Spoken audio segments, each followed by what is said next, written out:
네, 안녕하세요. 매주 월요일 글로벌 마케팅 이코노미 시간이죠. 오늘 첫 번째 코너 역시나 또 마켓나우 시간입니다. 한 주간 글로벌 이슈들 점검해보고 또 글로벌 증시 상황들 전망해보는 시간이죠. 오늘 뉴스핌 황숙혜 부장님 함께합니다. 어서 네, 오세요. 안녕하세요. 네, 날씨 많이 따뜻해졌죠. 네, 그런 것 같아요. 원래 부산에서 네, 오시잖아요. 오늘 네, 왔는데 오늘 느꼈어요. 여기 확실히. 서울도 좀 이제 따뜻해진다. 오늘 아. 느꼈습니다. 뭔가 글로벌 증시 상황들 최근에 보면은 미증시도 그렇고 일본 증시도 그렇고 날아가잖아요. 네. 뭔가 시장 흐름도 많이 좀 추세적으로 좀 변환점, 변곡점에 있는 것 같다는 생각도 들거든요. 조심하셔야 될 것 같아요. 이럴 때일수록. 아니, 오늘 먼저 준비하신 주제를 보니까 네. 상업용 부동산 위기 쪽을 갖고 오신 것 네, 같아요. 우리나라 아니고 미국 쪽이고요. 미국 쪽. 네, 좀 우울한 얘기를 해야 될 것 같아요. 이럴 때일수록 조심해야 되니까. 네. 그래서 첫 번째 질문을 보니까 이제 최근에 홍콩 ELS 네. 관련해서 지금 규모가 엄청나게 늘어나고 있다는 소식은 굉장히 많았잖아요. 네, 많이들 그런데 나왔죠. 이것뿐만 아니라 지금 말씀해주신 대로 해외 부동산 펀드까지도 지금 네. 손실이 최근에 얘기가 커지고 좀 있다는 나오고 거잖아요. 있어요. 예. 네. 지금 국내로 봐도 PF 부실 문제 심각하다고 얘기를 하잖아요. 네. 그리고 가계부채 문제도 지금 우리는 크게 뭐 이렇게 위험성을 잘 못 느끼는 것 같은데 오히려 해외 IB 쪽에서는 니네 괜찮냐 이거 큰일 난 거 아니냐 막 이런 얘기를 하거든요. 근데 국내도 이런데 지금 해외에서 지금 손실이 나고 있다 이런 얘기가 나오니까 네. 한번 짚어봐야 될 필요도 있을 것 같고 예. 궁금하신 분들도 있을 것 같아요. 그렇죠. 그래서, 예. 사실 그래서, 뭐 해외뿐만 아니라 요즘에 우리나라에서도 그 부동산 PF 이슈가 커서 이게 금융위기까지 번질 수도 있다는 우려가 조금은 있잖아요. 그렇죠. 예. 미금융 위주로 지금 불안하죠. 근데 네. 미국도 마찬가지인데 상업용 부동산 시장이 좀 이쪽 문제가 이제 수면 위로 드러나기 시작하는 것 같아요. 아. 상업용 부동산이라고 하면 뭐 상가나 쇼핑몰 이외에 오피스 건물 그렇죠. 그리고 호텔도 들어가고요. 그리고 아파트도 기업들이 그 분양 임대 위에서 이렇게 지어놓은 아파트도 포함이 돼요. 이런데 문제가 팬데믹 때부터 사실 시작이 됐거든요. 네. 그게 경제 봉쇄하면서 사람들이 출근 안 했죠. 거기다 외식도 안 했죠. 쇼핑도 안 갔잖아요. 발이 그렇죠. 묶였으니까. 예. 예. 그래서 그때부터 이제 뭐 공실도 생기고 임대 수입도 떨어지고 건물 가치도 그때부터 떨어지기 시작했는데 채권자들도 크게 뭐 개의치 않았고 건물주도 그냥 그러려니 했어요. 왜냐하면 팬데믹만 지나가면 다 정상화 될 거야. 아, 뭔가 일시적이다라는 네, 사람들이 의견이 다시 뭐 나왔나 출근도 하고 쇼핑도 하고 그러면서 건물 가격도 예전처럼 올라갈 거야 이렇게 생각을 했는데 막상 이제 대출 만기가 돌아오고 나니까 연체율도 높아지고 네. 디폴트도 늘어나고 그리고 이제 건물을 팔려고 내놔봤더니 반값에 거래가 되고 네. 이러다 보니까 진짜 큰일 났네 심각하네 이렇게 된 거예요. 그 스타우드 캐피탈이라고 있는데 여기서 집계한 거 보면 미국 오피스 건물만 보면은 시총이 고점 대비 지금 1조 달러 줄었다고 얘기해요. 그만큼 어마어마하게 줄었네요. 손실이 생긴 거죠. 네. 지금 사진을 보시면 좀 더 이제 실감이 되실 것 같은데 처음 보신 첫 번째 사진이 맨해튼 3가예요. 맨해튼 3가면은 고급 그 오피스 빌딩이나 아파트 건물들이 그렇죠. 지금 이게 1층부터 공실인 거예요? 예, 1층부터. 근데 여기만 이런 게 아니라 네. 맨해튼 곳곳에 제가 2022년 6월에 들어왔는데 한국으로 들어오기 전까지 뭐 브로드웨이나 노른자위 땅이라고 하는 데가 이랬어요. 그때부터. 공실률이 예. 엄청났나 보네요. 그리고 지금 더 심해지고 있는 상태고 두 번째 사진 보시면 이게 샌프란시스코에 있는 건물인데 네. 이 건물 담보로 지금 채권 발행한 게 디폴트 난 상태예요. 아, 그래요? 네, 그리고 세 번째 사진에 가운데 보시면 1740 이렇게 숫자 네. 적힌 건물 보이시죠? 네네. 이 건물이 제가 뉴욕에 있을 때 늘 봤던 건물이거든요. 블랙스톤이 보유하고 있는데 한 2년 전에 이미 네. 상각 처리가 됐고요. 네. 그리고 이 건물 담보로 발행한 채권을 지금 50% 할인해서 매각하려고 하는데 거래가 지금 잘 아, 저기 수요가 없어요. 안 되고 있다고 합니다. 그리고 마지막 사진은 샌프란시스코 건물인데 네. 그 매입했을 때 가격보다 반값에 팔렸다고 해요.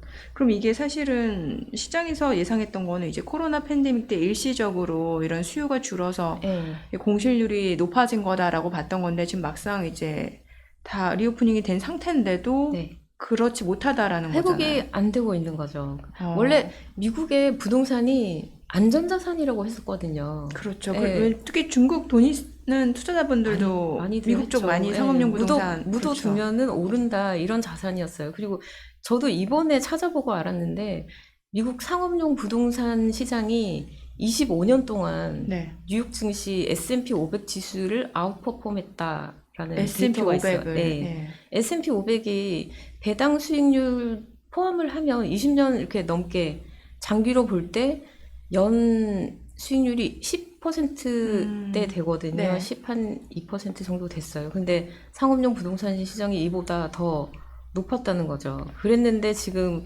이런 상황이 벌어진 게 그 팬데믹 이후에 재택근무가 돌아오지 거의 못하네요. 트렌드가 되고 디지털 노마드 뭐 이런 신조어까지 생겼잖아요.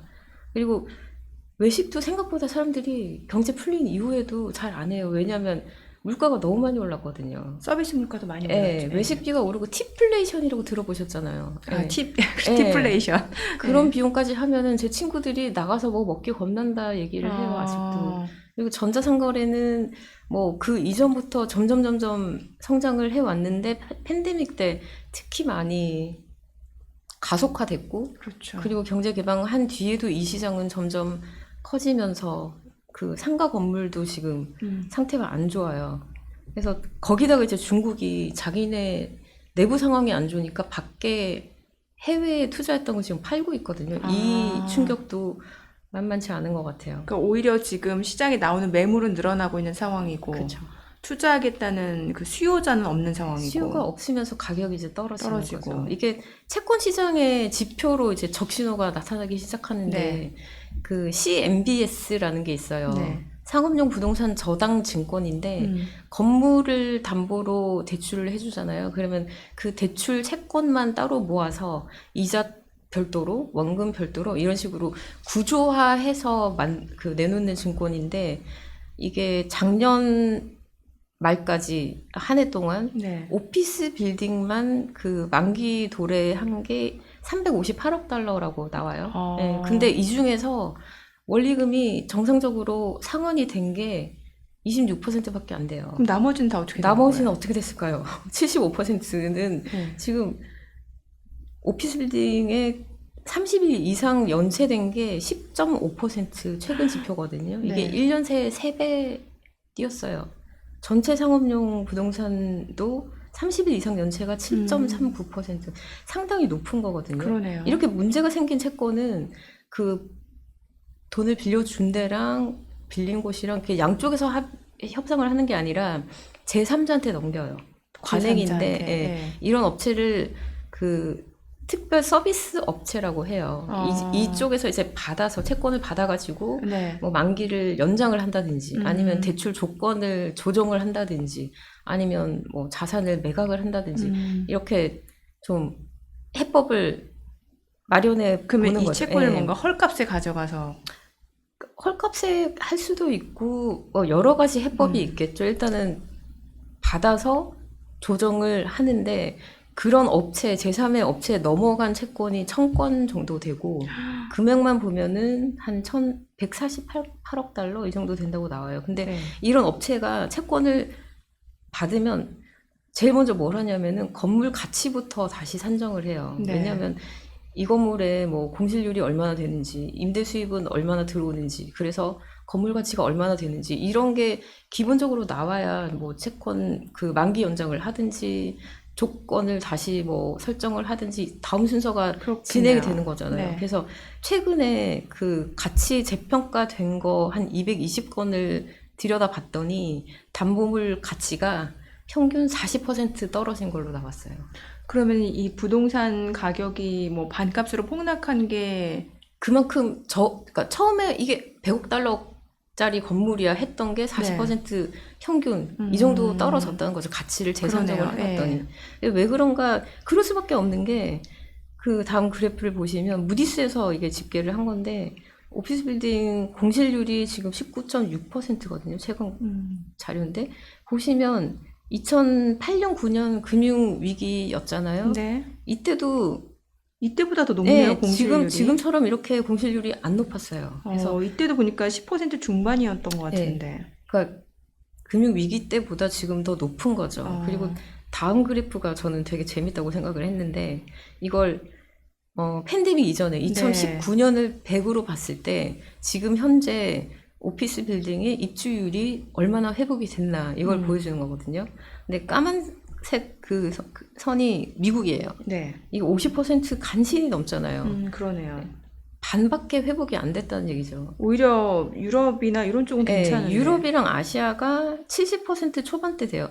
여기도 사실 팬데믹 이전 수준까지 가려면 아직 갈 길이 먼데 미국은 절반 정도밖에 회복이 안 됐다는 얘기죠. 이게 이제 팬데믹 끝났으니까 출근해 이랬더니 미국 근로자들의 저항이 더 강한 거 아닌가 이런 걸 엿볼 수 있는 그래프인 거죠. 그리고 기업들도 사실 뭐 굳이 안 나와도 되면 재택해 이렇게 하거든요. 왜냐하면 기업 입장에서 그 오피스를 임대하려면 그것도 비용이잖아요. 네. 비용 절감 차원에서 그렇게 하다 보니까 막상 또 해보니까 되고. 그쵸. 상황이 이러다 보니까 이제 가격이 떨어질 수밖에 없는데 그 다음 그래프를 보시면 이게 작년 4분기 기준으로 1년 동안 오피스 빌딩 가격이 얼마나 떨어졌는지 이걸 이게 본 건데 샌프란시스코가 제일 40% 많이 넘게 떨어진 떨어졌어요. 거예요. 네. 그리고 맨해튼도 10% 후반대 떨어졌고요. 그러네요. 보스턴이 10% 중반대. 그 밑에 보시면은 뭐 도쿄, 암스테르담, 파리, 시드니 이런 오히려 데도 유럽하고 아시아는 좀 상대적으로 더 떨어지긴 했는데 떨어졌나요? 그렇죠. 그래서 팬데믹이 다른 데보다 미국의 오피스 빌딩에 충격을 더 크게 줬다. 왜 이런 그런 거예요? 문화적인 차이 그런 게 아닐까 싶어요. 문화적인 차이. 그러니까 팬데믹 이후에 그 근무를 어떻게 할 건가, 어떻게 추세가 형성되는가에 따라서 이런 차이가 나타난 것 같아요. 그래서 이렇게 건물값이 떨어지면은 생길 수밖에 없는 게 깡통이거든요. 그렇죠. 깡통이라는 게 건물을 팔아도 부채 채무 원리금을 다 못 갚는 상태를 말하는 거잖아요. 그러면 사실 보통 이제 부동산 이런 매입을 할 때는 대부분 대출을 쓰잖아요. 그렇죠. 자기 돈으로 그 엄청난 자본을 그럼 가지고 금융권 위기 또 얘기 나오는 거 아니에요? 그렇죠. 그래서 지금 보시면 정말 심각한 게 미국 전체 오피스 건물 중에서 깡통이 44%나 돼요. 그리고 상업용 부동산 전체로 봐도 14%니까 꽤 큰 거죠. 네. 깡통만 있는 게 아니라 좀비라는 게 있어요. 좀비. 네, 좀비는 뭐냐면 건물을 임대할 때 계약 기간이 있잖아요. 그렇죠. 네. 그런데 계약 기간이 다 안 끝났어요. 그래서 실제로는 사용하는 건물이 아니에요. 그냥 뭐 사무 집기 같은 거 좀 있고 직원들이 한 번씩 왔다 갔다 하고 그런데 데이터는 아직 공실이 아닌 걸로 잡히는 거죠. 근데 이런 좀비들은 그 임대 계약이 끝나면 바로 공실이 될 가능성이 매우 높아요. 그렇겠네요. 네, 그래서 그냥 마지못해 계약 기간 채우는 거예요. 네, 그렇죠. 그래서 지금 그린 스트리트 시장 조사 업체인데 여기서 집계한 거 보면은 2022년 고점 대비 그 건물 가격이 이미 한 21% 떨어진 걸로 나오거든요. 근데 모건 스탠리 전망은 더 나빠요. 오피스 건물 가격이 고점 대비 40% 떨어질 거다. 그래서 지금 21% 떨어진 게 한 반밖에 안 온 거라는 얘기죠. 앞으로 더 떨어질 거라는 거네요. 그리고 맥킨시도 비슷한 전망을 내놨는데 앞으로 10년이 지나도 오피스 빌딩의 그 수요가 팬데믹 이전 수준을 회복하지 못할 거라고 얘기를 해요. 그래서 지금부터 2030년까지 26% 정도 떨어질 거다. 그래서 앞에서 나온 모건 스탠리 전망이랑도 좀 비슷한 거죠. 네. 그리고 연준도 이게 심각하게 보는 게 저번 주에 스트레스 테스트 한다고 말씀드렸잖아요. 은행권, 이게 최악의 상황이 벌어질 때 금융권이 견딜 수 있을 건가 이거를 보는 건데 역으로 보면 연준이 그 최악의 상황이라는 게 어디서 터질 수 있는지 이게 보이는 거거든요. 그 가상의 시나리오를 설정하고 하는 거니까 이번에 그 시나리오를 보면 주택 가격이 36% 떨어지고 상업용 부동산이 40% 떨어진다. 이거를 가정으로 잡았어요. 이럴 때 금융권이 버틸 수 있을 건가? 네. 그래서 연준도 다음 위기가 부동산에서 터질 수 있다. 이렇게 보고 있다. 참 아이러니한 게 지금 부장님이 짚어주신 대로 이렇게 주택 가격도 그렇고 상업용 부동산도 그렇고 가격이 지금 거의 폭락처럼 이렇게 하락하고 있는 상황이잖아요. 근데 오히려 거래 자체는 지금 없어진 상황이고 그쵸. 예전만큼은 아니죠. 아닌 상황이고. 그런데 최근에 보면 컨퍼런스 보도에서 아예 경기 그 침체에 대한 전망을 20개월 만에 처음으로 지금 철회를 네. 했잖아요. 예. 이게 참 아이러니한 저도 거예요. 저번에 말씀드린 것처럼 네. 지표가 들쭉날쭉하고 그리고 미국 전체를 보면은 뭐 캘리포니아 다르고 텍사스 다르고 지역별로도 주별로 많이 다르고. 차이나고 그래서 연준도 아마 고민이 클 것 같아요. 그러다 보니까 인하 시기가 더 늦춰진다라는 게 좀 중론이네요. 네, 피벗이 빨리라도 되면은 좀 심리라도 살아날 것 같은데 그렇죠. 지금 골드만이 3월 금리 인하한다 했다가 지금 6월로 늦췄잖아요. 예. 대부분 컨센서스가 지금 6월로 가고 있는 그러니까 5월에서 6월로 좀 더 늦어지는 거잖아요. 그렇죠. 원래 3월이었다가. 근데 지금 시티나 레리 서머스 전 재무장관 경우에는 금리 올릴 수도 있다 이렇게 얘기를 하거든요. 그래서 이런 상황이 전체 자산 가격 측면에서나 아니면 채권 차환 발행으로 보나 걸림돌이라고 할 수 있는 그러네요. 거죠. 그리고 사실 기준금리보다 이쪽에서 중요한 거는 장기물 금리거든요. 왜냐면은 대출을 해줄 때 장기로 하잖아요. 그렇죠. 그래서 장기물 국채 수익률을 근간으로 해요.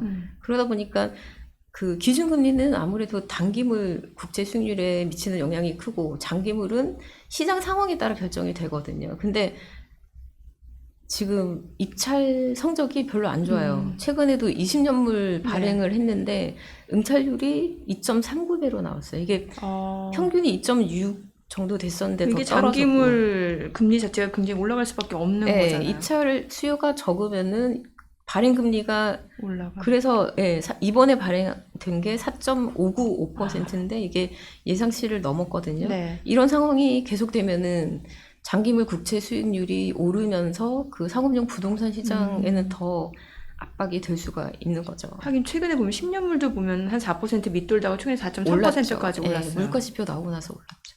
그러네요. 예.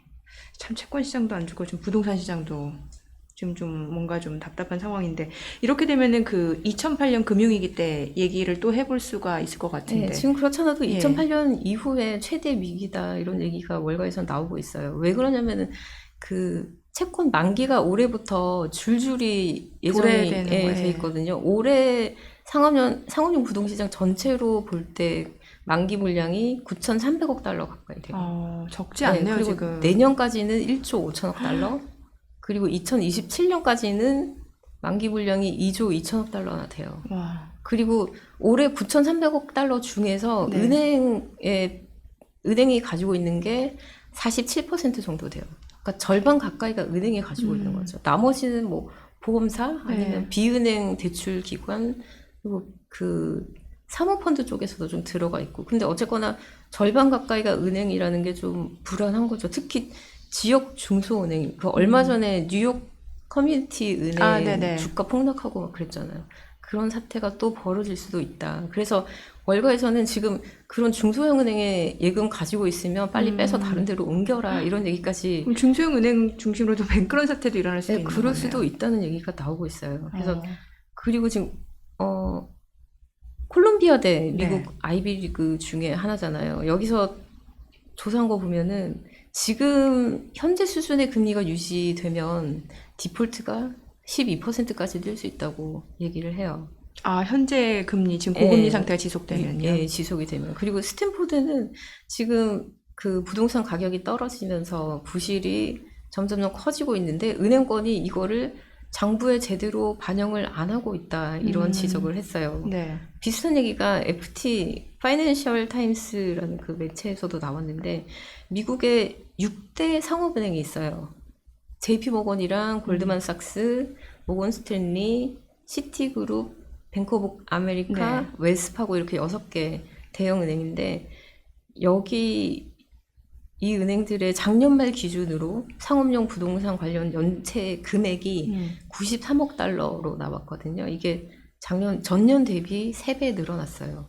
근데 연체는 이렇게 늘어나는데 대비는 제대로 하고 있냐 이게 지금 중요한 거잖아요. 네. 그 대비라는 게 그 제일 대표적인 그 지표가 대손 충당금이거든요. 근데 봤더니 그 이 6개 은행의 상업용 부동산 대출 1달러당 대손 충당금 얼마나 쌌나 봤더니 작년 3분기가 1.6달러였는데 4분기에 90센트로 떨어졌어요. 어. 예. 이게 왜 그러냐면 스탠포드가 그 지적한 것처럼 잠재 부실이 커지고 있는데 은행들이 이걸 제때제때 반영을 안 한 거죠. 은행 여신이 이렇게 몇 개 등급으로 분류가 돼요. 네. 정상 여신이 있고 맨 밑에 가면은 추정 손실이라고 해서 그 손실이 발생할 수 있는 위험이 얼마나 큰가에 따라 이렇게 분류가 되는데 잠재 부실이 커지고 있는데 그러면 이제 등급을 낮춰야 되는데 제대로 낮추지 않고 있었다. 그래서 이제 그 대손 충당금의 비율이 떨어지게 된 거죠. 이러다 보니까 이제 공실이 늘어나고 연체나 디폴트가 상승하고 그러다가 이제 압류가 늘어나고 뱅크런까지 악순환이 벌어질 수 있다는 얘기가 나오는 거죠. 이게 상업용 부동산 위기가 결국에는 네. 금융권까지도 확대될 수밖에 없는 지금 상황이다라는 거네요. 굉장히 전망이 좋지 않고 예. 그 지금 그래프를 보시면 이게 예. 압류 건수거든요. 올해 1월 수치예요. 재작년 2022년부터 조금씩 오르다가 2023년부터 좀 가파르게 오르는 게 아마 보이실 거예요. 네. 1월에 압류 건수가 635건으로 나왔어요. 이게 1년 사이에 2배 늘어난 거고요. 캘리포니아가 특히 많은데 아까 그 가격 많이 떨어졌잖아요. 네. 예. 여기는 보면은 1년 사이에 3배 늘어난 걸로 이렇게 집계가 됐어요. 이러면은 결국에는 미국 상업용 부동산 뭐 공실률이라든지 아니면은 그 건물 가격 추이라든지 또 은행권에서는 이걸 어떻게 대비하는지 요거를 좀 계속해서 체크를 해봐야 된다라는 네, 거네요. 그렇죠. 예. 근데 이게 비단 미국의 문제만은 아니고 네. 사실 지난해 보면은 또 중국 쪽 이슈 네, 계속 나왔었잖아요. 네, 그 네. 헝다그룹 부동산 네. 최대 개발업체 헝다그룹 그다음에 네. 조금 더 작은 업체 비구이위안까지. 비구이위안도 예. 예, 지금 그렇죠. 상황은 어때요? 홍콩 법원에서 지금 헝다는 청산 청산 명령을 그렇죠. 했는데 중국에서는 본토 아직 쪽에서는 공식적으로 어떤 뭐 결정이나 발표를 안 하고 네. 있는데 문제는 그럼 청산을 안 하면 살아날 수 있냐는 거죠. 이게 자산을 다 매각해도 그 규모를 충당할 수가 그렇죠. 뭐 없다면서요. 지금 다 지어놓고 미분양인 상태도 있고 건물 짓다가 중단한 프로젝트도 있고 아마 그럴 텐데 그 월가에서는 채권 회수율이 3% 미만일 거다 이렇게 얘기를 해요. 사실 중국이 부동산으로 굉장히 건설로 그렇죠. 재미를 많이 봤거든요. 예. 2001년에 WTO 가입을 했잖아요. 그 이후에 대대적으로 도시화를 추진을 했어요. 도로도 건설하고 그리고 아파트 단지도 짓고 뭐 리조트나 호텔이나 상가도 짓고 근데 건설이라는 게 생산 유발 효과가 굉장히 커요. 그렇죠. 예, 건물을 하나 지으려면 뭐 엔지니어나 설계자 같은 원래 고급 인프라 투자 네, 쪽이 그렇잖아요. 고급 인력부터 뭐 이렇게 벽돌 나르는 그 근로자까지 굉장히 다양한 그 인력이 필요해요. 고용 창출이 그만큼 되는 거죠. 그리고 원자재도 많이 들어가잖아요. 그렇죠. 시멘트, 뭐 철강, 목재도 들어가고 그리고 건물을 지으려면 전기도 깔아야 되고 뭐 상하수도 파이프도 넣어야 되고 유틸리티 필요하잖아요. 통신도 들어가야 되고 이런 다양한 산업들이 건설하고 같이 동반 성장을 했던 거예요. 예, 그리고 그 아파트든 아니면은 오피스 빌딩이든 새로 입주를 하면 몸만 들어가지 않잖아요. 그렇죠. 들어가면 가구도 놔야 되고 집기 가전도 들어가야 넣어야 되고 또 꾸며야 되잖아요. 인테리어도 하잖아요. 이렇게 여러 가지 그 산업의 생산이 확산이 됐던 거예요, 성장이. 그래서 2000년 중반 후반에 중국이 10%대 성장을 했던 게 그냥 단순히 수출만 많이 해가지고 그랬던 게 아니라 내부적으로 건설업의 그 효과를 굉장히 많이 봤던 거예요. 그래서 GDP에서 건설 부동산이 차지하는 게 25%나 꽤 컸네요. 돼요. 예. 그랬는데 이게 속도 조절을 좀 했어야 했는데 사실 중국의 빈집이 1억 채다 뭐 이런 얘기가 나온 게 최근 일이 아니잖아요. 네네. 팬데믹 이전부터 수년 전부터 이런 얘기가 나왔던 거거든요. 버블이 그때부터 어느 정도 예고된 상황이었네요. 있었는데 팬데믹 때부터 이제 대출 규제하고 이러면서 터진 거죠. 근데 또 중국은 우리나라처럼 뭐 50년 주담대 이런 거 하면서 살리려고도 하지 않잖아요. 그래서 어떤 뭐 투자자는 뭐 그렇게 하는 게 차라리 잘하는 거다 이런 지금 얘기도 이렇게 예, 뭐 이렇게 그 그러니까 나가 뭐라고 그러죠? 떨어질 부스럼이 부동- 살되지 않는다 이런 아. 거죠. 예, 근데 또 그 결과가 좋을 건지는 또 또 다른 미치는 문제인 파장은 거죠. 또 예, 엄청 클 그쵸. 수도 있잖아요. 예. 전망은 흐려요. 골드만삭스 지금 뭐 아직 절반밖에 안 왔다 이런 얘기를 하고 아, 중국 부동산 쪽 예, 위기. 그리고 부동산 버블이라는 게 터지고 나서 네. 바닥까지 떨어지는데 상당한 시간이 걸린다 이렇게 얘기를 해요. 골드만삭스가. 이거는 우리도 좀 새겨 들어야 될 문제인 것 같고요. 관련해서 중소형 업체 줄도산 우려도 있는 거고. 예, 그리고 또 문제가 아까 잠깐 말씀드렸지만 중국이 국내에 이렇게 문제가 생기고 나니까 해외에 투자했던 부동산을 지금 막 팔고 다 있거든요. 예. 예. 광저우에 오원그룹이라는 회사가 있어요. 네. 중견 건설사인데 2021년에 캐나다 토론토에 땅을 샀어요. 거기다 뭘 지으려고 했던 예, 것 같아요. 예. 근데 작년에 이거를 매입 가격보다 45% 싸게 팔았거든요. 와. 네, 왜 이랬나 보니까 이 회사 부채가 60억 달러예요. 아, 빚 갚으려고 예, 땅을 팔았구나. 파산할 수는 없잖아요. 그래서 돈 되는 건 다 팔아가지고 일단 빚부터 갚자. 근데 이런 게 지금 캐나다 토론토만 그런 게 아니라 뭐 네. 런던, 미국, 호주, 유럽까지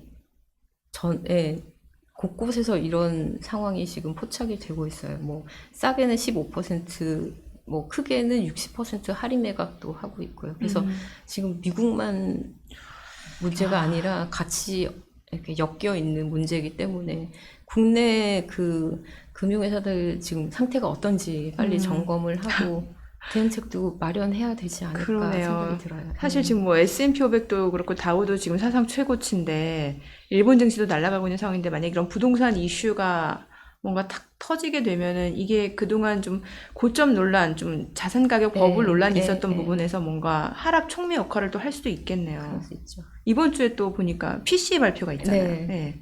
그거 굉장히 중요하잖아요. 그렇죠. 저번 주에 우리 CPI와 네. PC에 대해서 공부를 많이 이거 했잖아요. 좀 예. 짧게 좀 알려주셔야 될 것 같아요. 근데 전망은 썩 좋지가 않은 게 지금 그 음식료랑 에너지 제외한 코어가 그 월 기준으로 전월 대비로 볼 때 0.4% 올랐을 거라고 예상이 되거든요. 네. 그러면 이제 2개월째 상승을 한 거고 월가에서는 근데 월별만 보는 게 아니라 3개월을 기준으로 했을 때 최근 3개월 기준으로 했을 때 그 전년 3개월에 비해서 얼마나 변동을 했는지 이것도 중요하게 보는데 그래프를 보시면 12월에 2% 밑으로 떨어졌다가 1월 전망치가 지금 2% 다시 넘는 걸로 나오거든요. 네. 그래서 만약에 이렇게 되면은 그리고 이보다 혹시 더 상승하는 걸로 나오면은 시장에 좀 충격이 있지 않을까 생각이 들고요. 그리고 연준